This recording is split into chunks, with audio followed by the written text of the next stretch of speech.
Baik, bismillahirrahmanirrahim. Assalamualaikum warahmatullahi wabarakatuh. Selamat siang, selamat malam.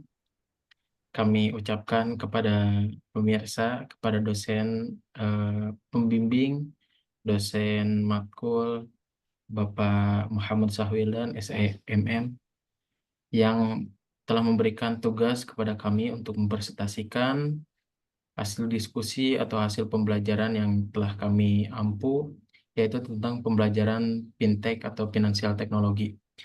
Sebelum melanjut ke acara presentasi selanjutnya, izinkan saya untuk memperkenalkan anggota tim terlebih dahulu. Yang pertama saya, Muhammad Raprian Sauri dengan NIM 1122-10659. Ada yang kedua, Mbak Remia Eprianti Sirait dengan NIM 1122-11425. Yang ketiga, ada Mbak Uli Nuha yang berNIM 1122-11280. Yang keempat, ada Mbak Najwa Kalista Dinanti dengan NIM 1122-10155. Dan yang terakhir, izin tidak ikut memberikan presentasi karena sedang bekerja, Mas Haikal Abdullah. Selanjutnya, Mbak Ulin. Apa itu fintech?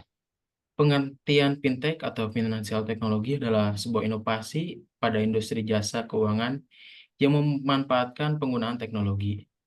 Produk fintech ini biasanya berupa suatu sistem yang dibangun guna untuk menjalankan mekanisme transaksi keuangan yang spesifik.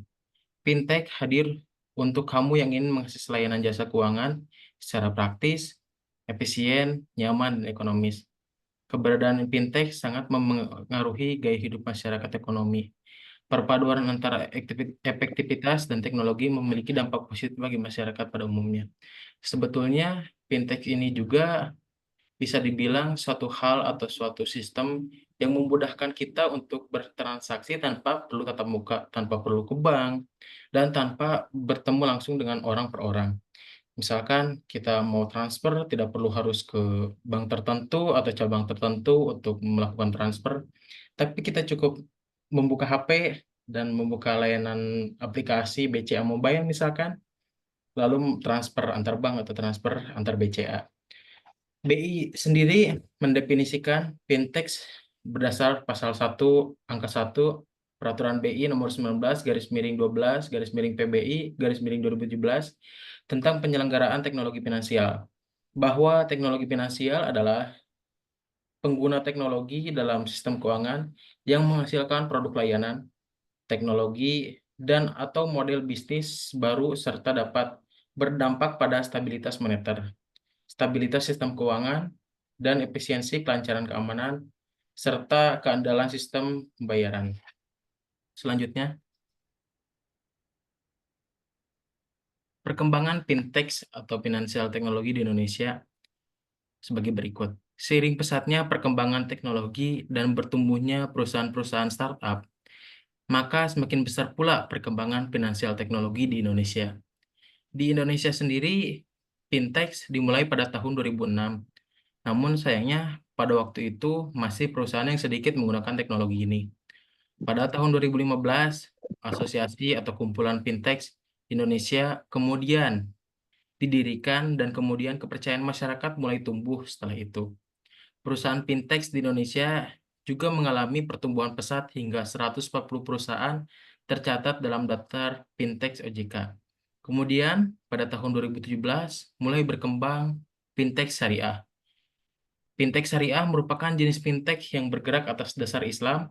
Setelah itu dibentuklah Asosiasi Fintech Syariah Indonesia yang menaungi fintech syariah di Indonesia.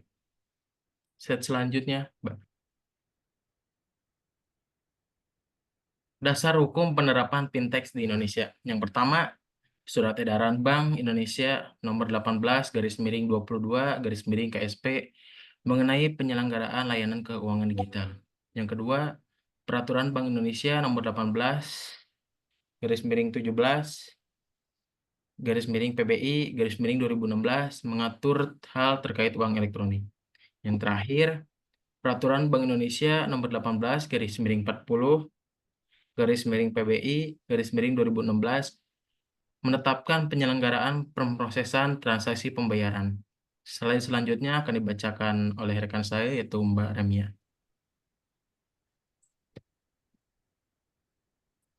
Baik, akan saya lanjutkan.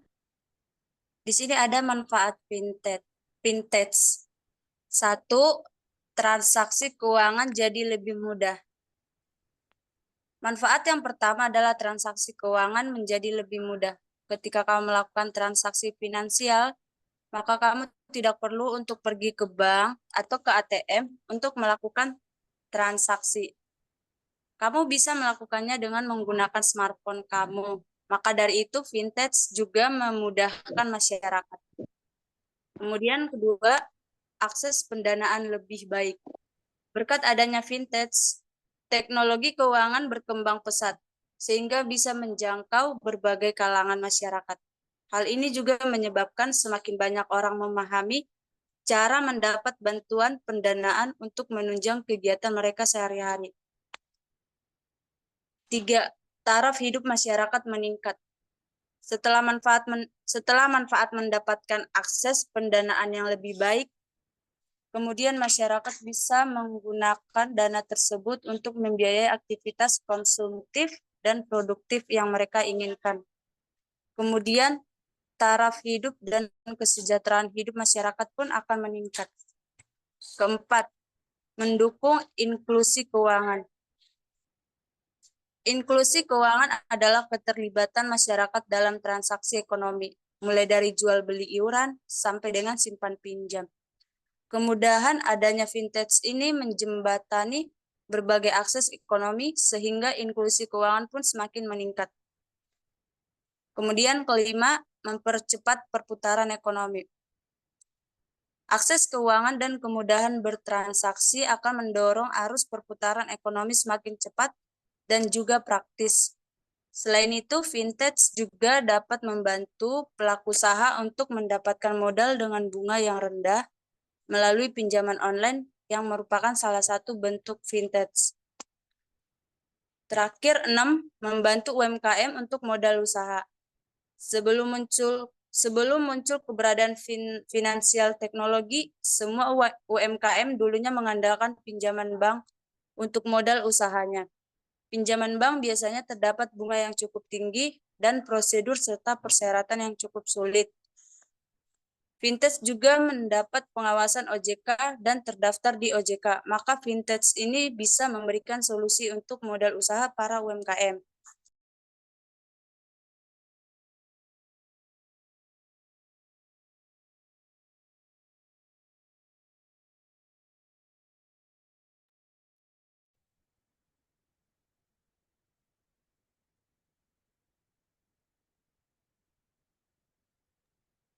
Slide selanjutnya akan dibawakan oleh Mbak Najwa.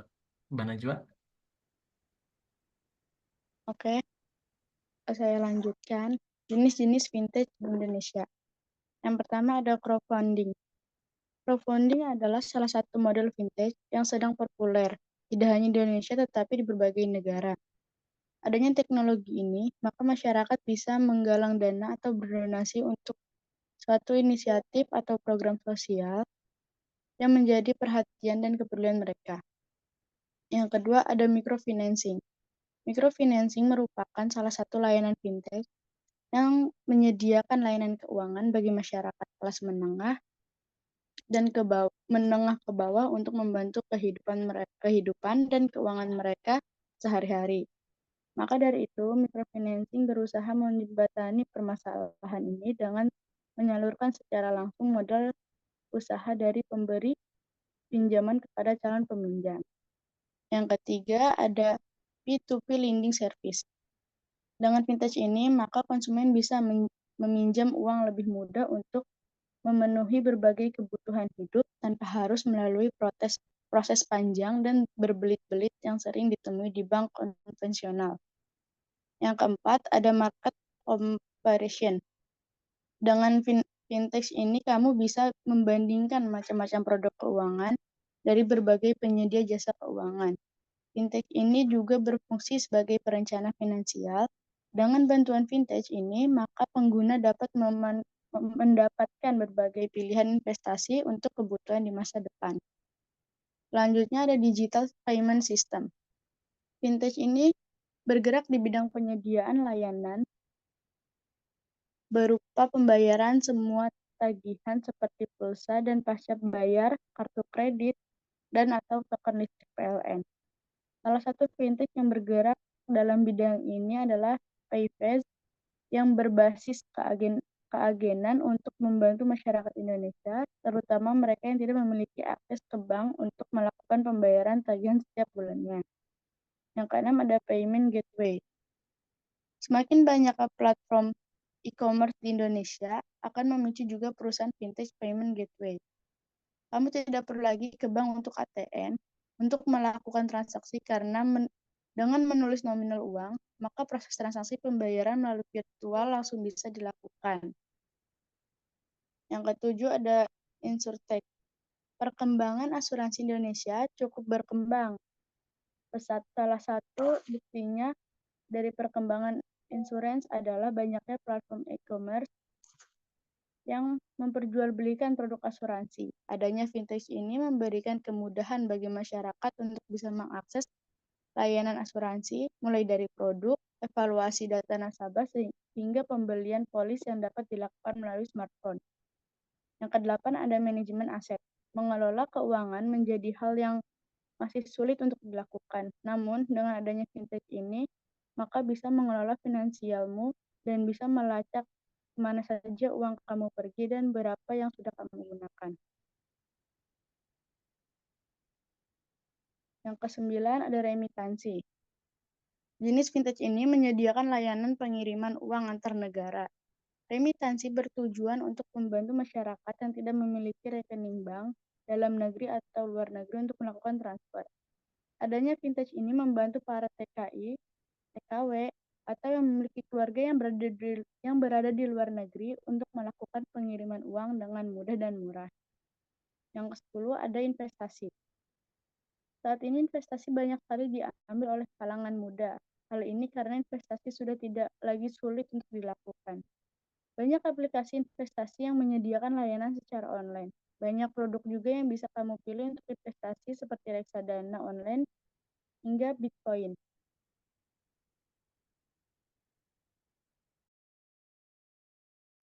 Baik, slide selanjutnya akan dibacakan atau akan disampaikan oleh Mbak Ulinuha. Mbak Ulinuha, dipersilakan. Baik, terima kasih Mas Raffi. Selanjutnya ada ciri-ciri fintech ilegal yang wajib diwaspadai.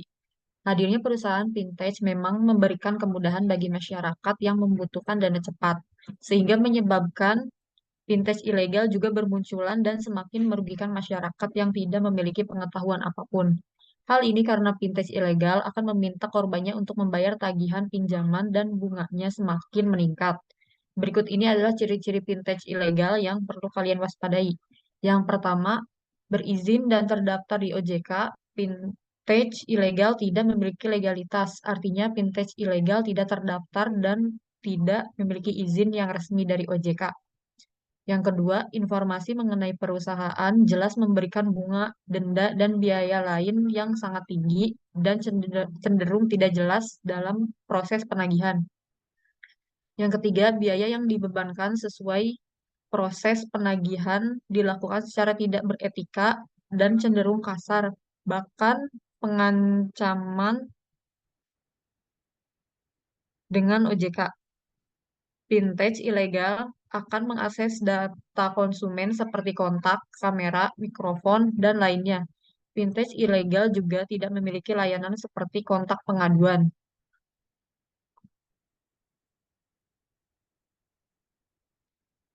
Selanjutnya ada ciri-ciri fintech legal. Yang pertama, berizin dan terdaftar di OJK. Yang kedua, informasi mengenai perusahaan jelas. Yang ketiga, biaya yang dibebankan sesuai dengan OJK.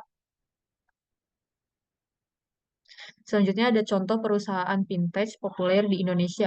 Yang pertama ada Modalku, yang kedua ada GoPay, yang ketiga ada Oppo, yang keempat ada Tanifan, yang kelima ada Kredivo, yang keenam ada Finansialku. Baik, terima kasih rekan-rekan semua yang telah menyampaikan materi atau yang menyampaikan ilmu yang telah didapatkan.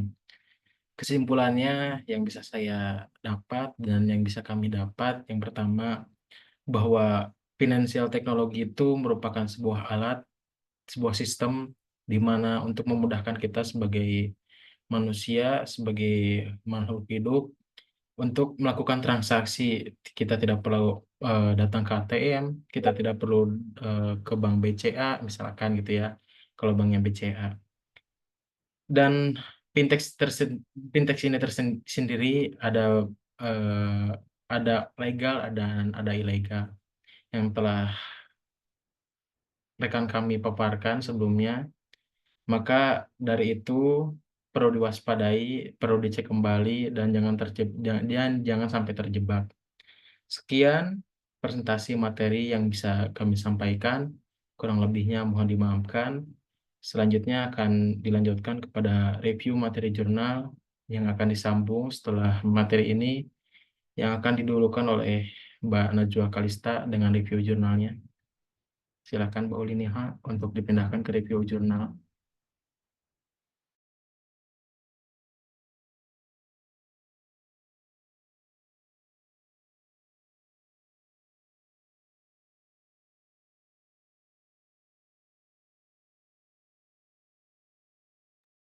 Oke, bismillahirrahmanirrahim.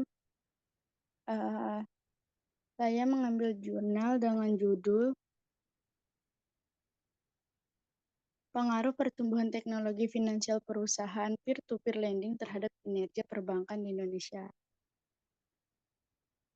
Abstrak membahas dampak pertumbuhan perusahaan teknologi keuangan, khususnya peer-to-peer lending terhadap kinerja perbankan Indonesia.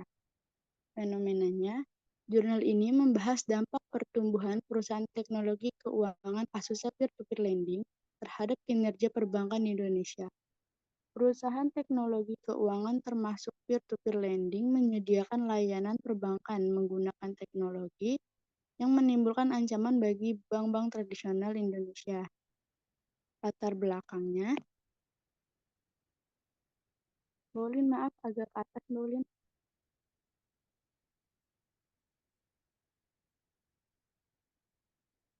Latar belakangnya, jurnal ini mengambil evolusi teknologi keuangan, mengategorikannya ke dalam era yang berbeda. Inisiatif teknologi keuangan bertujuan untuk menghubungkan investor dan peminjam secara digital, baik melalui startup atau perusahaan mapan. Fokus tadi ini pada dampak perusahaan fintech, kasusnya peer-to-peer lending pada perbankan tradisional di Indonesia. Menggarisbawahi perlunya bank untuk beradaptasi dan berinovasi di ranah digital agar tetap kompetitif dalam rangka keuangan yang berkembang. Tujuannya, penelitian ini bertujuan untuk berkontribusi pada kumpulan pengetahuan mengenai pengaruh pertumbuhan fintech pada sistem perbankan tradisional, menyoroti pentingnya perencanaan strategis dan adaptasi bagi bank untuk berkembang dalam lingkungan keuangan yang digerakkan oleh teknologi. Metode yang digunakan adalah teknik pengambilan sampel yang melibatkan pemilihan sampel berdasarkan indikator yang telah ditentukan untuk memastikan mereka selaras dengan persyaratan informasi penelitian, dengan fokus pada perusahaan perbankan yang terdaftar di Otoritas Jasa Keuangan di Indonesia dan data perusahaan teknologi keuangan dari 2015 hingga 2019.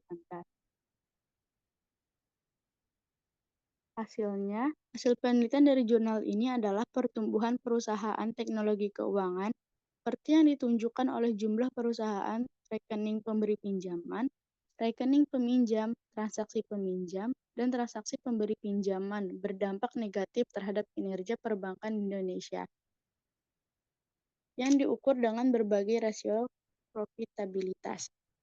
Kesimpulannya, pertumbuhan perusahaan teknologi keuangan, khususnya perusahaan peer-to-peer lending, memiliki dampak yang merugikan terhadap kinerja lembaga perbankan di Indonesia, sebagaimana dibuktikan dengan dampak negatif pada berbagai rasio profitabilitas.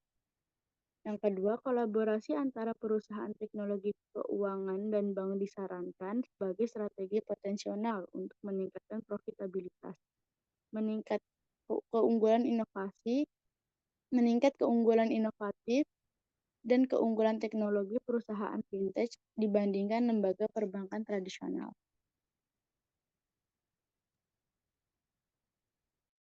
Baik, terima kasih Mbak Najwa atas review jurnalnya.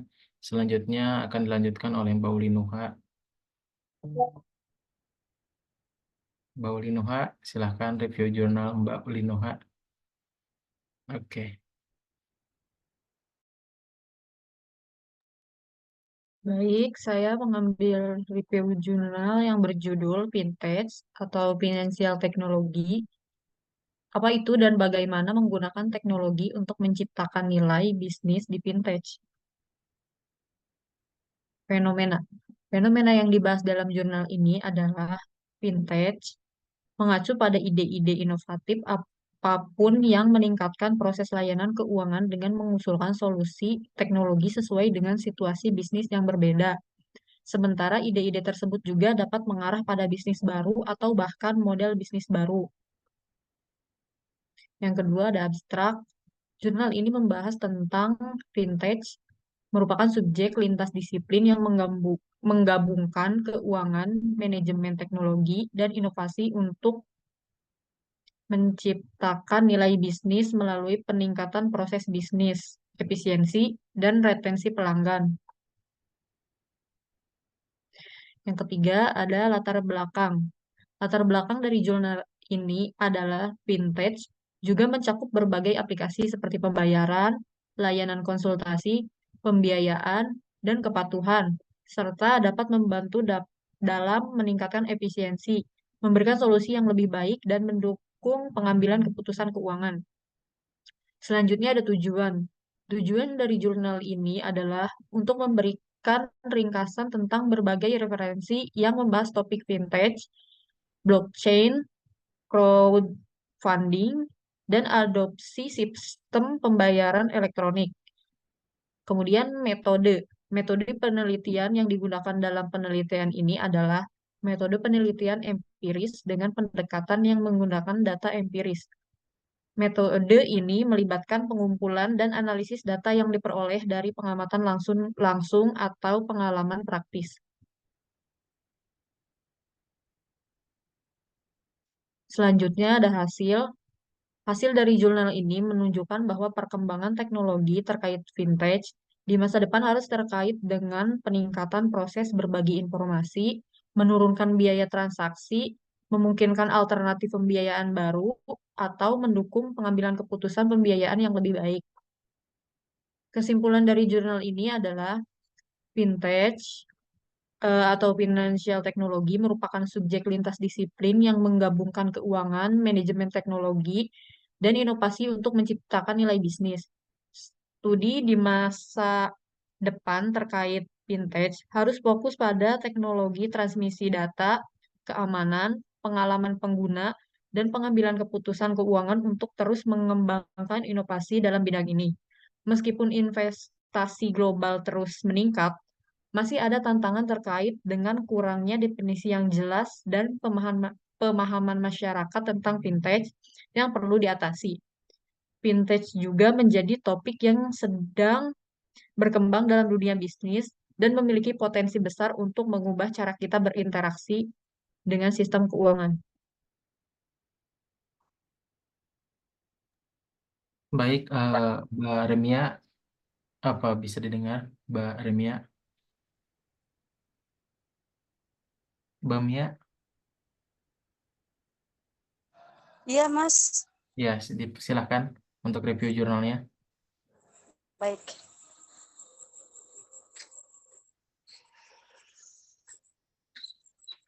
Saya akan membacakan review jurnal saya dengan judul Financial Technology dalam kurung Vintage in National Financial Inclusion in the Future COVID-19 Pandemic. Di sini ada fenomena. Industri finansial teknologi vintage merupakan salah satu inovasi layanan jasa keuangan yang mulai populer di era digital sekarang ini, dan teknologi dengan konsep digitalisasi pembayaran menjadi salah satu sektor dalam industri vintage yang paling berkembang di Indonesia.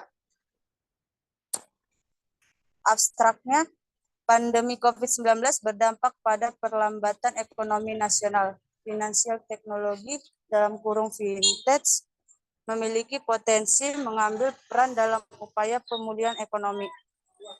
Dampak pandemi COVID-19 yang semakin meluas, sektor finansial teknologi memiliki peran penting untuk meningkatkan inklusi finansial dan kesejahteraan masyarakat. Latar belakang. Kontribusi vintage telah membantu masyarakat yang masih belum terlayani lembaga keuangan formal dalam melakukan transaksi keuangan sesuai dengan kebutuhannya. Dan ada tujuan, penelitian ini bertujuan untuk meningkatkan akses masyarakat pada suatu produk, lembaga atau layanan jasa keuangan dengan menyediakan berbagai produk atau layanan jasa keuangan yang berkualitas.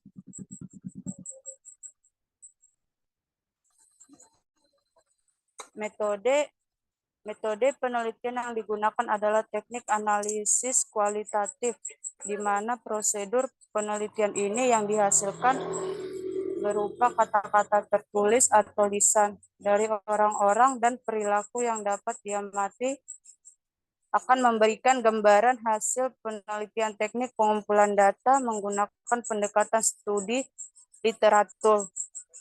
Hasil dari jurnal ini menunjukkan bahwa keberadaan vintage justru membuat sektor perbankan mengalami kenaikan, termasuk terkait kerjasama escrow account dalam kurung penitipan dana dan virtual account di perbankan umum, sistem pembayaran hingga kredit channeling. Optimalisasi kerjasama antara vintage dan perbankan memiliki dampak secara otomatis perbankan ikut menikmati imbal hasil dari pertumbuhan vintage.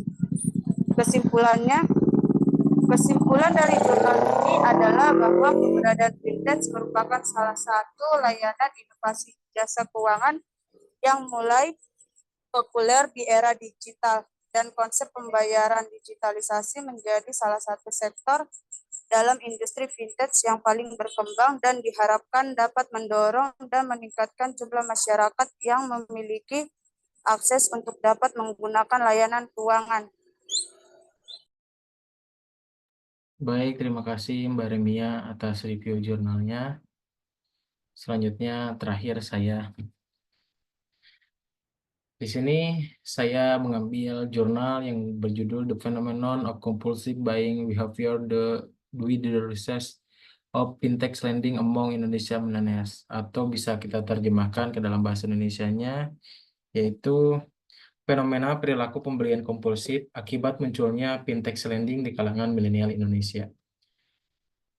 Fenomena perilaku beli kompulsif di kalangan milenial Indonesia akibat meningkatnya layanan pinjaman fintech telah menjadi masalah yang signifikan dengan potensi risiko gagal bayar dan masalah keuangan.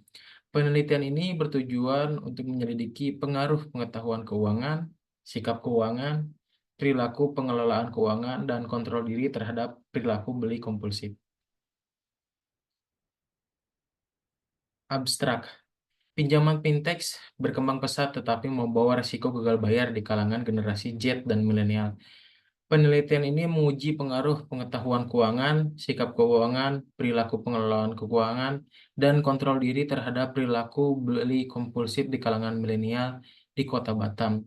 Hasilnya menunjukkan bahwa pengetahuan keuangan tidak memiliki pengaruh signifikan terhadap perilaku beli kompulsif, sementara sikap keuangan dan perilaku pengelolaan keuangan memiliki pengaruh positif yang signifikan.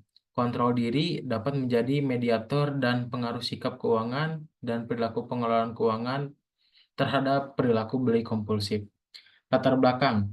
Kemudahan dan kecepatan berbelanja yang difasilitasi oleh fitur pinjaman fintech atau financial teknologi seperti pay letter dapat sangat berguna jika digunakan dengan bijaksana. Namun, jika pengguna kurang memiliki kontrol diri, hal ini dapat menyebabkan perilaku beli kompulsif yang berujung pada kegagalan pembayaran dan penumpukan hutang. Perilaku beli kompulsif adalah perilaku kronis yang ditandai oleh kurangnya perencanaan dan kontrol atas pembelian. Faktor-faktor yang mendorong perilaku beli kompulsif meliputi rendahnya kontrol diri dan emosi negatif. Tujuan: penelitian ini bertujuan untuk menentukan pengaruh pengetahuan keuangan, sikap keuangan, perilaku pengelolaan keuangan, dan kontrol diri terhadap perilaku beli kompulsif di kalangan milenial di Kota Batam.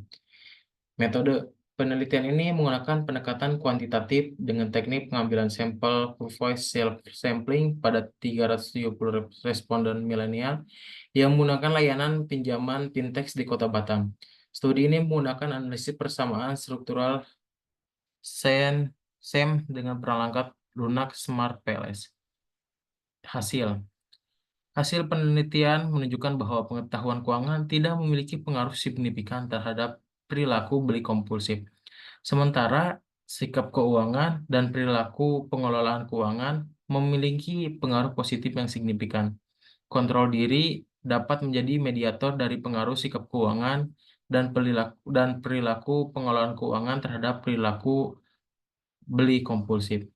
Kesimpulan, studi ini menyimpulkan bahwa pengetahuan keuangan, sikap keuangan, dan perilaku pengelolaan keuangan adalah faktor terpenting dalam memahami perilaku beli kompulsif di kalangan milenial. Temuan ini menyarankan bahwa pembuat kebijakan harus mengatur layanan pinjaman finansial teknologi dan mendidik pengguna tentang risiko perilaku beli kompulsif. Selain itu, pendidikan keuangan dan kontrol diri sangat penting dalam mencegah perilaku beli kompulsif. Jadi, pada akhirnya kita harus belajar terhadap yang masa lalu atau terhadap negatifnya dari pengaruh finansial teknologi ini. Sekian saja presentasi materi dan presentasi review jurnal yang bisa kami sampaikan. Kurang lebihnya mohon dimaafkan. Sekian dari kami. Wabillahi taufiq wal hidayah. Wassalamualaikum warahmatullahi wabarakatuh.